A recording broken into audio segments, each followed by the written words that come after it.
have fun staying poor. Have fun staying poor. You're never going to make it. I don't care. Because if you can't look at your Instagram and think, you know what, maybe I should get into shape. If you can't look at my Instagram and think, you know what, maybe I should make some money. And you literally, with all the inspiration shoved in your face nowadays, I mean, you were sitting in this luxury apartment in Dubai overlooking the ocean. Oh no, I don't even know what day is it. What day is it? What day it is? Sunday. On a Sunday afternoon.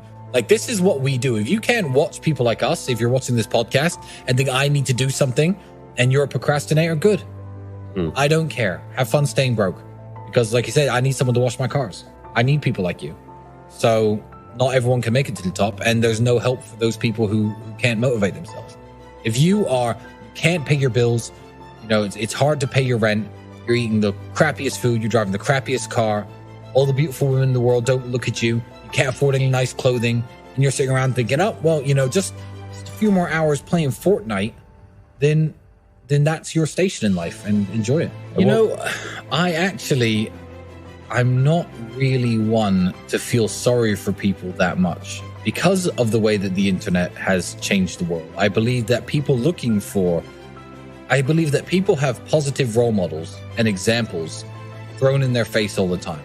I feel like to sit back and say, oh, well, you know, I'm just a video game porn addicted playing, you know, guy with no muscles and no physique and no physicality. Oh, well, it's because I haven't got a positive role model. I feel like today isn't an excuse.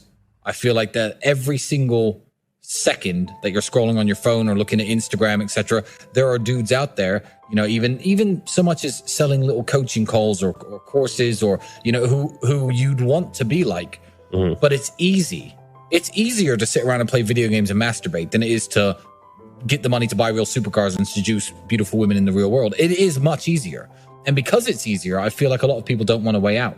So I don't need to give them advice. I feel like the advice is out there. If you're watching this and that describes you, good. At least you're listening to people with a healthy mindset who maybe can inspire you a little bit to try to be like that. But the type of person who really needs this advice and isn't going to get it is never going to watch this podcast. They're not going to look at the photo of you there with your shoulders, etc., standing next to me with all my whatever car I'm next to and think, I'm going to listen to these two.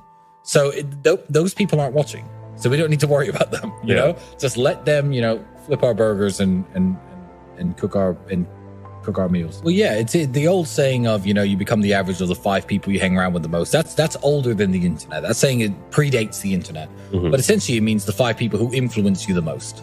And, you know, if you do live alone, or if you don't have many friends, or you don't have a big group of people, what you're watching and what you're listening to influences you massively. So yeah, cut the crap out. Exactly the same with a healthy diet. It influences your health. A healthy mind is exactly the same thing. Scrolling up and down Netflix, watching trash all day is not going to get you anywhere, literally, ever. Whereas, you know, you might hear a piece of advice in a podcast, in this podcast, that, you know, makes you wake up and think, you know what, I actually need to get my shit in order. So yeah, be careful what influences you. Well, my dad dying was the hardest part for me and Andrew to go through ever. But what you have to understand with things like that is you don't actually have a choice. People say this all the time, like, how did you deal with that? It's like, well, what was my alternative? Bring him back to life? There is no way out of it. So you can either, and people say this all the time, oh, my mother's got cancer, she's going to die in 6 months. What do? I say, enjoy the next 6 months with her. As much, like, there are lots of situations in life where your hands are tied. So with dad dying, it was a simple matter of, okay, you can let this destroy you, which is an option, and people do this all the time, drink themselves to death, I don't know, start cutting themselves, whatever stuff people do to cope with difficult situations. Or you can be sad anyway, because you're sad either way, and work 18 hours a day. And in fact, I said that the time I was working the most, when I was around 27, 28, I think he died when I was 27. So you can work 18 hours a day, not let anything distract you, and stay focused on the mission, so that way you have less time to think about it, and you could be sad while you're working. And then, you know, when you start to come to terms with everything, you've got millions of dollars, as opposed to, oh, I've come to terms with everything, but I'm in a rehab clinic. So I think that bad things are going to happen to your life. And everyone watching, this is the sad truth of it. Your parents are going to die too. Before you. I mean, most of you. So that is going to happen.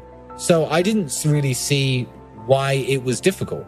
As much as it was unpleasant, I don't think it was difficult because there isn't a way out of it. So that's the best way I can describe it. You could be a sad winner or a sad loser. So go and win every day. I don't think I found my purpose in life until I was 32. So I feel like my purpose in life now is to set a good example for young men in a world that doesn't have any good examples. But I don't think everyone is going to reach that level of enlightenment with their mission. And I don't think everyone should, because when I was 28, when I was 29, I was very happy. I was perfectly happy, having not found what my purpose in life is. And you know what? I may think I know my purpose in life now. When I'm 40, I may realize it was actually something else and find something else. No, I don't believe life has to be a purpose. I just believe in making sure that you are happy and making sure that that happiness is spread as much as possible to the people you interact with and the people around you. That is a way to live a fulfilling life. You don't have to have a mission to live a fulfilling life, or a purpose. You could live, basically by yourself your whole life. But if you really enjoy yourself and you really enjoy this trip around the sun that we're all taking, and everywhere you go, you're polite and you're nice and you're kind, who cares that you didn't impact the world? You don't need a purpose. This is going to sound so arrogant, and people always tell me this. I don't have any fears. I don't have any irrational fears. I mean, I'm not afraid of these things, but you could obviously say, oh, I don't want my mom to die, I don't want my brother to die, but these aren't fears. I don't live every day thinking these things are going to happen. If you mean what am I actually scared of, like spiders, snakes, nothing. I don't swim in oceans. Not necessarily because I'm scared, because I could swim in an ocean. I could get in the water there and swim over to the Ferris wheel, no problem. I just prefer not to. I don't skydive, not because I have a fear of heights, because I prefer not to. I will not fly in a helicopter, not because I'm scared of helicopters. I just prefer not to. So I do make some calculated decisions of what I'm comfortable doing and what I'm not comfortable doing, because I don't see any benefit. I don't see how my life would get better if I jumped out of an airplane with a parachute. I don't see how it would get better. It can't get better. But no, I don't have any fears. I don't have any irrational fears or fears of anything. I believe that if you get to my age and you have kept a very clean reputation for yourself, then that's a very difficult thing to do, because people are always looking to tear you down. People are always looking to cheat me, in which case they may speak bad about me. But whatever it is, I have friends in Dubai who I trust very much. And when I get approached by certain people, hi, my name's this, I'm from this certain family, I'd like to meet and talk to you, I literally run the names by my friends who've lived in Dubai for many years and understand this region of the world and know who everyone is. And I say, are these people trustworthy or not?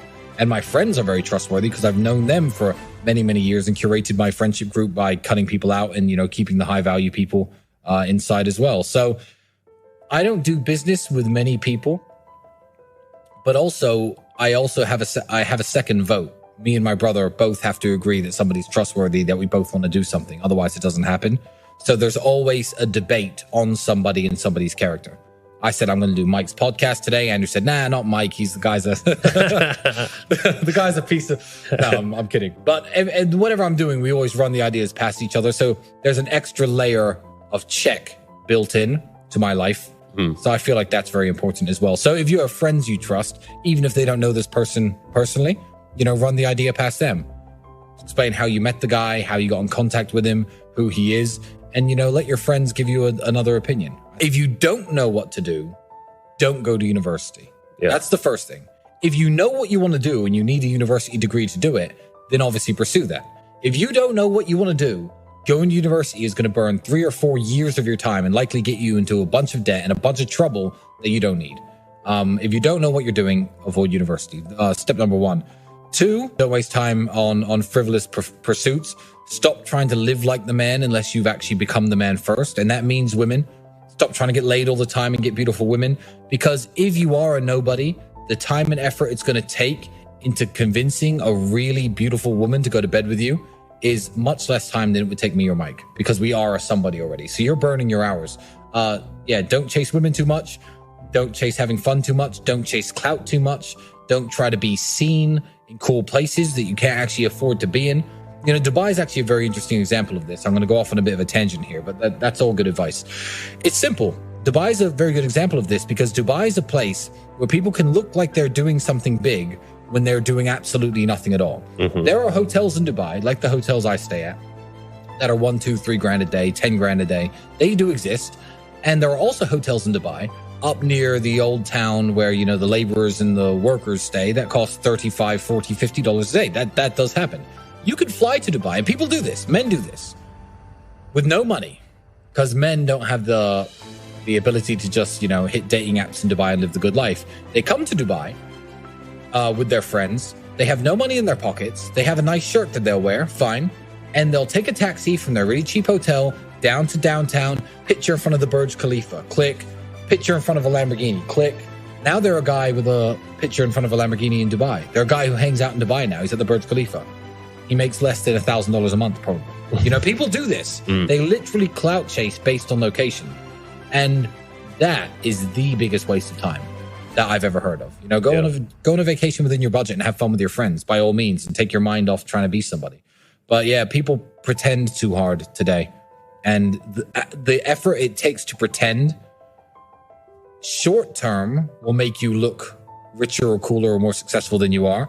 But if you take all the time that you spend pretending and actually invest it into trying to become what you're pretending to be, you'll get there. But it will take, again, 3, 4, 5 years, and people don't want to do it.